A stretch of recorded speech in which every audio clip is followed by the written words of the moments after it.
এর আগেও একাধিকবার সরব হয়েছেন মুখ্যমন্ত্রী মমতা বন্দ্যোপাধ্যায়। কখনো তিনি বলেছেন যে লজিক্যাল ডিসক্রিপেন্সির নাম করে বহু বৈধ ভোটারের নাম বাদ দিয়ে দিচ্ছে জাতীয় নির্বাচন কমিশন। আর আজকে মুখ্যমন্ত্রী মমতা বন্দ্যোপাধ্যায় ফের কমিশনকে নিশানা করে বলছেন যে লুকিয়ে লুকিয়ে ভোটারদের নাম বাদ দিয়ে দেওয়া হচ্ছে। একজনেরও যদি নাম বাদ যায় আমি তার প্রতিবাদ করব। আর মুখ্যমন্ত্রীর এই বক্তব্য সামনে আসার পর সমালোচনায় সরব হয়েছে বিরোধীরা, বিজেপি থেকে শুরু করে সিপিএম। কার কি বক্তব্য দেখব।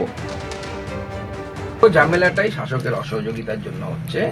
আমাদের পরে যেখানে যেখানে এসআইআর চালু হয়েছিল কাজ, যেমন গুজরাট, তারা এসআইআর কমপ্লিট করে ফেলেছে, লিস্ট বেরিয়ে গেছে। উত্তরপ্রদেশ কমপ্লিট হওয়ার পথে, উত্তরপ্রদেশে 3 কোটি নাম বাদ যাচ্ছে শোনা যাচ্ছে। কোথায় তো হই হল্লা হচ্ছে না, ওখানে বিজেপি শাসন ক্ষমতায় আছে। আচ্ছা, কংগ্রেস সমাজবাদী পার্টি বিরোধী আছে, তারাও তো এরকম করছে না মমতা বন্দ্যোপাধ্যায়ের মতো। মমতা বন্দ্যোপাধ্যায়ের এবং তার তৃণমূল কংগ্রেস দলটাকে দেখে মনে হচ্ছে কড়াইয়ের মধ্যে যখন তেল গরম করে ফোড়ন দেওয়া হয়, যেরকম চিরিমিনি করে, যারা রান্না করেন তারা ভালো জানে, মমতা বন্দ্যোপাধ্যায় তৃণমূল কংগ্রেস চিরিমিনি করে লাফাচ্ছে। একটা প্রক্রিয়া চালু হওয়ার পর রোজ রোজ নতুন নতুন ইনস্ট্রাকশন। এখন বলছে 14ই ফেব্রুয়ারির মধ্যে যারা নথি জমা দিয়েছে তারা অ্যাডমিট কার্ড জমা দিলেও সেটা অ্যালাউড। এতদিন বলেননি কেন? এখন বলা হচ্ছে আধার কার্ড যারা জমা দিয়েছেন, এতদিন বলেননি কেন আধার কার্ড অ্যালাউড? তাহলে আধার কার্ড অথবা অ্যাডমিট কার্ড এগুলো যদি অ্যালাউড হয়, 14-র আগে হলে অ্যালাউড, এখন বলা হচ্ছে। তখন যে বলা হচ্ছিল 14-র আগে অ্যালাউড না, অতএব যারা দেননি তাদের দেওয়ার সুযোগ থাকবে না কেন আরেকবার? এসআইআর নিয়ে ফের কমিশনকে নিশানা করলেন মুখ্যমন্ত্রী মমতা বন্দ্যোপাধ্যায়। জৈনদের একটি অনুষ্ঠান ছিল আজ এবং সেখানে গিয়ে মুখ্যমন্ত্রী মমতা বন্দ্যোপাধ্যায় বলছেন প্রথমে 58 লক্ষের নাম বাদ দিয়ে দিয়েছে, লুকিয়ে অনেক লোকের নাম বাদ দিয়েছে এরা, যারই নাম বাদ দিক আমি তার প্রতিবাদ করব, বলছেন মুখ্যমন্ত্রী।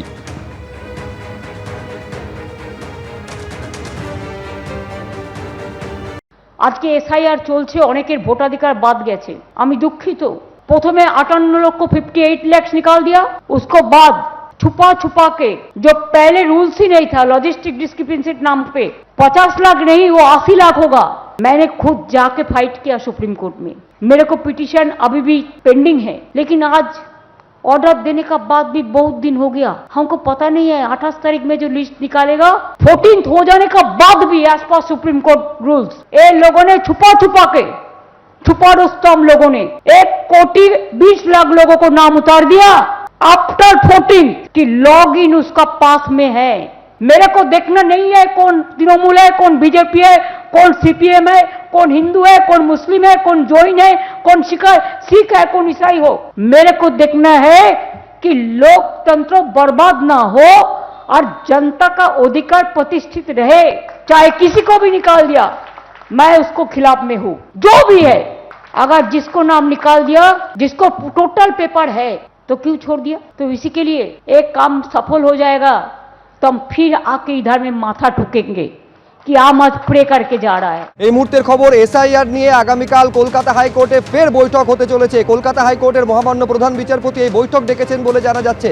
সৌভিক মজুমদার আমাদের প্রতিনিধি বিস্তারিত বলতে পারবেন এই নিয়ে। তার মানে সর্বোচ্চ আদালতের নির্দেশ পর তৃতীয়বার বৈঠক হতে চলেছে কলকাতা হাইকোর্টে। সৌভিক, দেখো, একদমই আগামীকাল কলকাতা হাইকোর্টের মাননীয় বিচারপতি সুজয় পাল তার নেতৃত্বে এই বৈঠক তৃতীয়বারের জন্য হবে। যেমনটা তুমি জানো যে এর আগেও বৈঠকে রাজ্যের মুখ্য সচিব, পুলিশের তরফ থেকে ডিজিপি এবং তার পাশাপাশি মুখ্য নির্বাচনী আধিকারিক তিনিও উপস্থিত ছিলেন এবং আগামীকালও এই যে মিটিং হবে সেই মিটিংয়ে এই উচ্চপদস্থ কর্তারা বা আধিকারিকরা তারা উপস্থিত থাকবেন এবং এছাড়াও নির্বাচন কমিশন এবং পুলিশ প্রশাসনের তরফে অন্যান্য উচ্চপদস্থ আধিকারিকদের উপস্থিত থাকার সম্ভাবনা রয়েছে।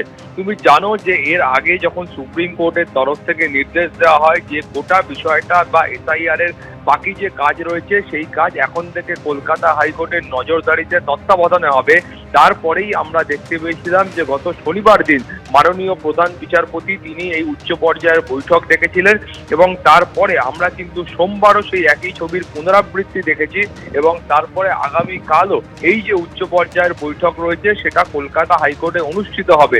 এখন তুমি জানো যে সুপ্রিম কোর্ট নির্দেশ দেওয়ার পরে ইতিমধ্যেই কিন্তু যারা জুডিশিয়াল অফিসার রয়েছেন তারা কিন্তু কাজে যোগ দিয়েছেন এবং এসআইআর এর যে প্রক্রিয়া রয়েছে সেই প্রক্রিয়া শুরু হয়েছে এবং তারপরে গতকালও সুপ্রিম কোর্টের তরফ থেকে এই মামলার ক্ষেত্রে কিন্তু অন্যান্য যারা জুডিশিয়াল অফিসার রয়েছেন, যেমন সিভিল জজ, জুনিয়র ডিভিশন এবং সিনিয়র ডিভিশন, এই জুডিশিয়াল অফিসারদেরও এই গোটা প্রক্রিয়ার সঙ্গে যুক্ত করার নির্দেশ দেওয়া হয়েছে।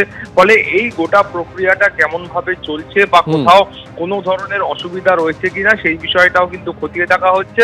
ফলে সার্বিকভাবে মনিটরিং এর জন্য এবং বোঝাপড়ার জন্য এই বৈঠক বলে মনে করা হচ্ছে। সুব্রজিৎ। ধন্যবাদ সৌভিক। গতকাল আপনারা জানেন যে মুখ্য নির্বাচনী আধিকারিকের দপ্তরে শুভেন্দু অধিকারী যাওয়ার সময় তৃণমূলপন্থী বিএলওদের সংগঠনের তরফে তাকে উদ্দেশ্য করে জুতো দেখানো হয়। সেই ঘটনায় কি ব্যবস্থা পুলিশ নিয়েছে জানতে চেয়ে সিইওর তরফে সিইও তরফে পুলিশ কমিশনারকে চিঠি পাঠানো হলো। এই অবস্থায় পুলিশ কি পদক্ষেপ নিয়েছে জানতে চাওয়া হলো মুখ্য নির্বাচনী আধিকারিকের দপ্তরের তরফে। এদিকে বিরোধী দলনেতা তিনি প্রধান বিচারপতির দ্বারস্থ হয়েছেন, মামলা দায়েরের অনুমতি দিয়েছেন প্রধান বিচারপতি। আবার শুভেন্দু অধিকারীর বিরুদ্ধে থানায় নালিশ জানিয়েছে বিক্ষোভকারী সংগঠন।